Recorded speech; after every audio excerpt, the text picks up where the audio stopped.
When people scream men need therapy or that men need to work on themselves, it's never because they genuinely care about men's mental health. It's simply because they can't control men.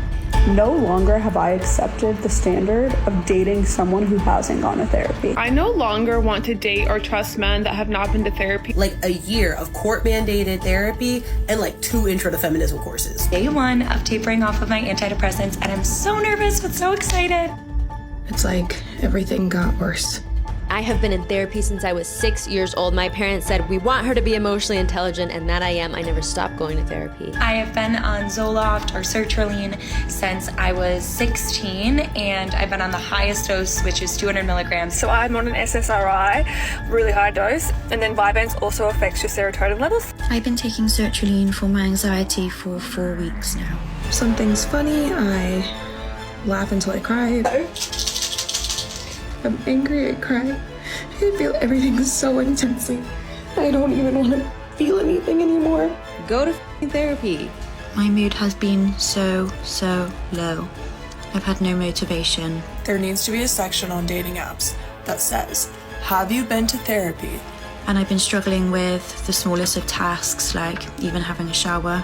And if yes, how long did you stay? They recently did these studies on these, coping techniques. They taught coping techniques. I'm making this video. And it turned out it made kids sadder and more anxious. They measured this. And the reason was regularly ruminating on your bad feelings can make you feel worse. Yes, boys, they love saying it. Men need therapy. But what they really mean is men need to do what I say, or else I have to up my anxiety meds again.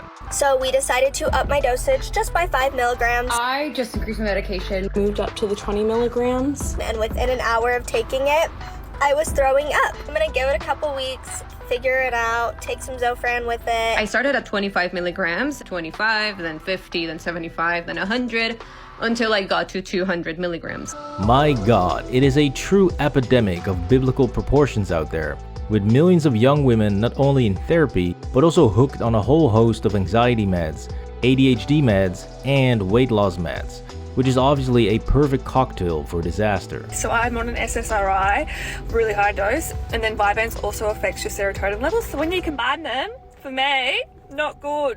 Yeah, no shit. So I don't know what we're going to do next. Probably go back to Ritalin. These women are getting milked harder than a dairy cow, with most therapy sessions easily costing well over $100 or even $200 per session. And I said, boring. Thanks for that advice. Here's $250. Wow, $250 a session. Even in Australian fund money, that is still well over $160. Now multiply that with 8 clients a day, 5 days a week, and you start to see how insane the amount of money is that these therapists make. Please drop a like if you think that most therapists are just milking clients, and comment down below what you think. Because this is what it's all about, right? Motherfucking cock-sucking money. Yeah.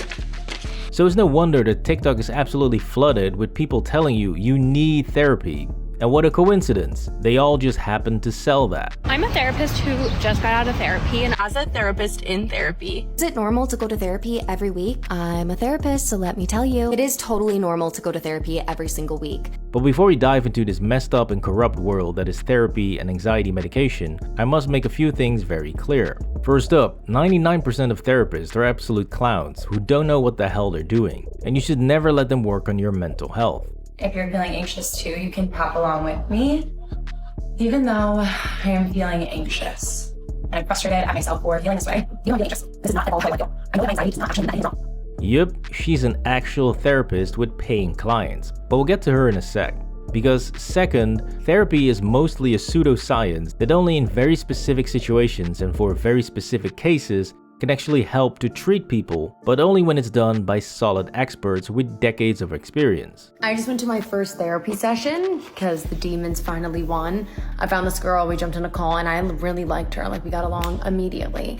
And then it wasn't until the next day that I looked her up. I did some research and I found out that she was 23. Classic.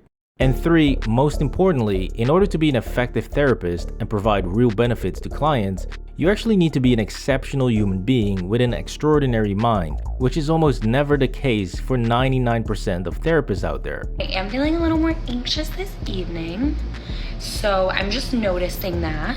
I had a few minutes between clients and I accidentally really triggered my nervous system and my wounding because I found myself down a rabbit hole of looking at someone's Instagram that I shouldn't have. This woman here is barely functioning as an adult, but somehow she's going to help you deal with your mental problems. Even though I haven't found my person yet, I know that I am worthy and I am wonderful, but I don't have to be mean to myself.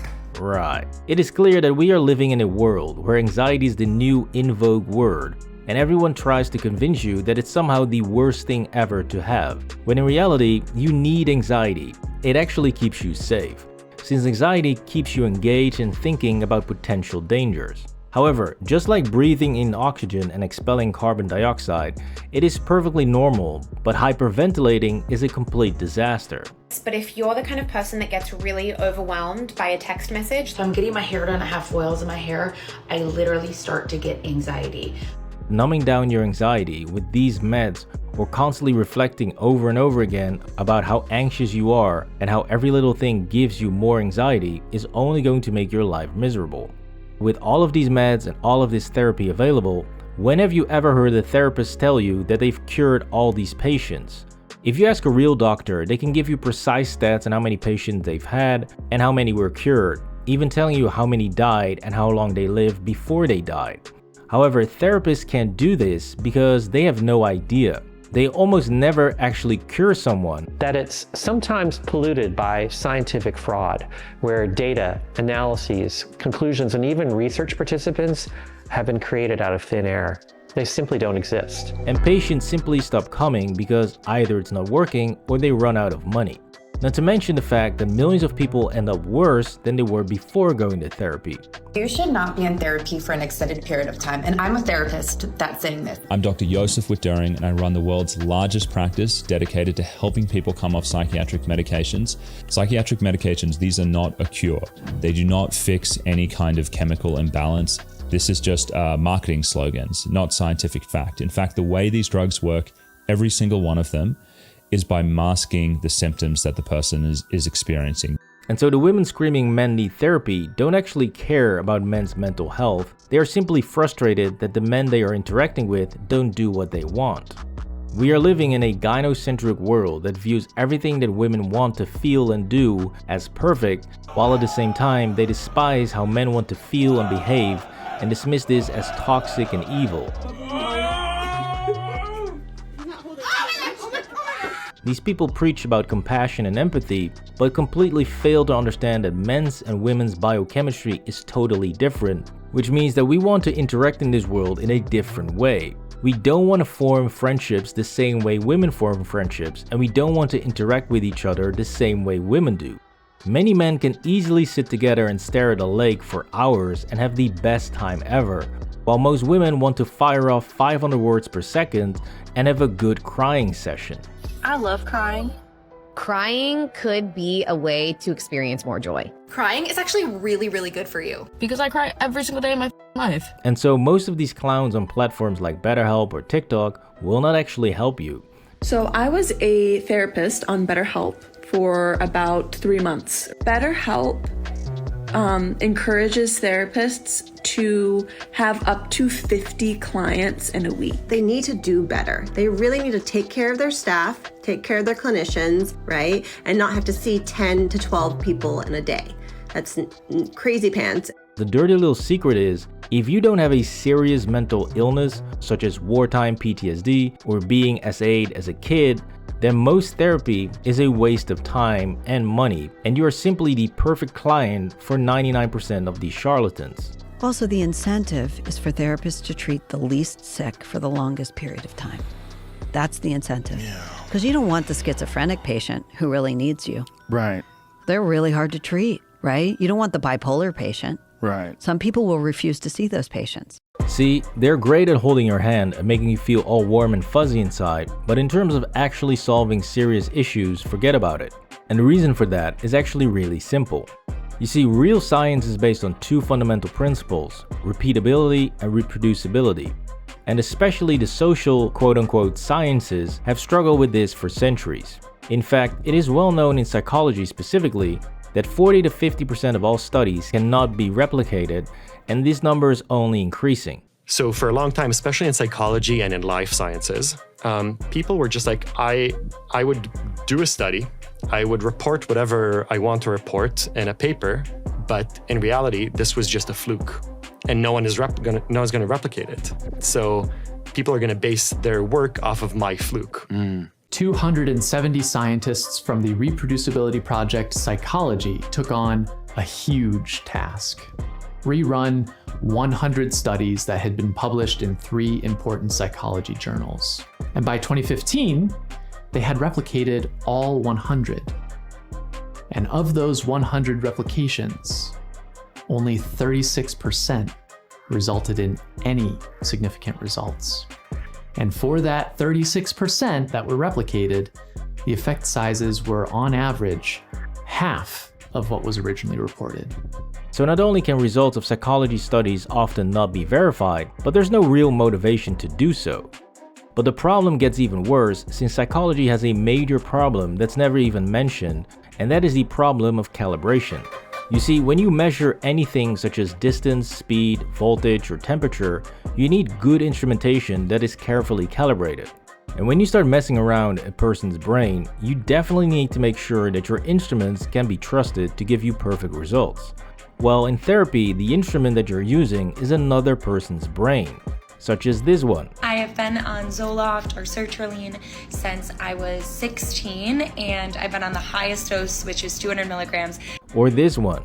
Ever since I decided to share my own mental health journey, dating back to 2 years ago when I checked myself in for inpatient mental health. And I say over and over again that my lived experiences enrich. Yeah, do you really trust any of these clowns with your mental health? Or that they have the capacity to perfectly analyze or treat another person? Particularly these serotonin antidepressants like the SSRIs and the SNRIs.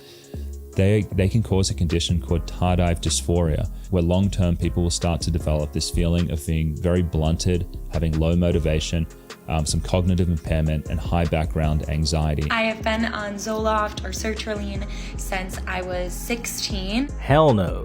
Because when a surgeon breaks his leg, he can still perfectly supervise a surgery or even conduct the surgery himself with the right equipment, since his knowledge or technical abilities have not changed.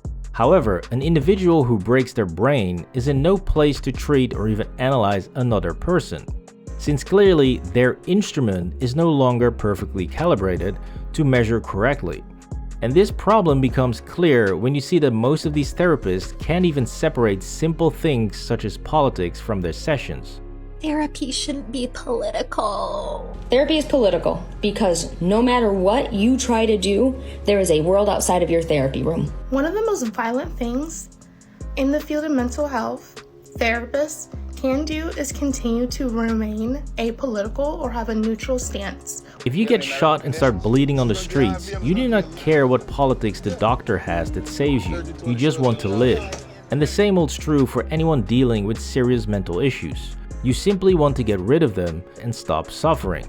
This is why, unless you have a serious condition, you should not even be considering therapy. And if you do, you need to make sure that you are actually dealing with a skilled professional with decades of experience and not some millennial toddler. When you deal with the death of a loved one, the best case is to simply accept that it will hurt and that you will be in pain, so you should take time to grieve.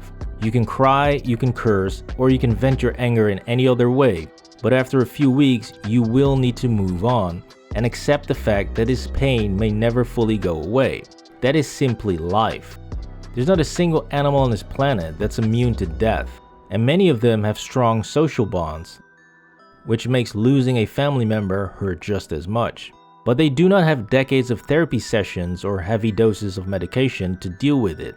They simply mourn intensely, say their goodbyes, and move on. Because in the end, that is what life is all about. Stay safe, guys. This was the big lie that all men need therapy. Please drop a like on the video and subscribe to the channel for more videos.